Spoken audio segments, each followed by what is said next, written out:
एसामलीन सीएमान सांगला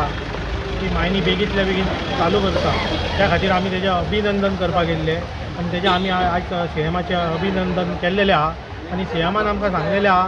आमी 93 लोक भितून सरल्यात तेंच्या कडेन आपूण सदांच आसतलो आनी मायनींग बेगीतल्या बेगीन चालू करता म्हणून सांगला। तशेंच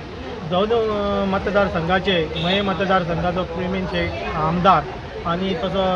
बिचोलचो आमदार चंद्रकांत शेट्ये यांच्यानी आमकां पाठिंबो दिल्लो आहा कामाक घाल्ल्यांना आनी काम बेगीतल्या बेगीन चालू करया म्हणून सांगला। तशेंच आतां जो ह्या आहा जी बाजारपेठ सगळी ठप्प जाल्ल्या, शॉप ओनर तशेंच truck owner, barge owner, mechanic, spare part सगळी ही सायकल कशी एक चेन कया तेन्ना ही सगळी मायनिंगेचेर डिपेंड आहा। तेन्ना मायनींग बेगीतल्या बेगीन चालू जावपा खातीर हेंचो सगळ्यांचो जो येता ती 11 तारखेक ऑगस्टाची तेन्ना 10:30 पब्लीक हियरींग आहा तेन्ना लोकांचो सगळ्यांचो सपोर्ट आसचो आनी सरकारानूय सांगला तेन्ना तुमी सगळ्यांनी सहकार्य करचें मायनी चालू करपाक आनी तसोच गोंयान आहा तो परत बिझनस चालू जावचो अशी तुमचे कडेन सगळ्यां कडेन जनते कडेन आनी तशें सगळ्या लोकां कडेन प्रार्थना करता।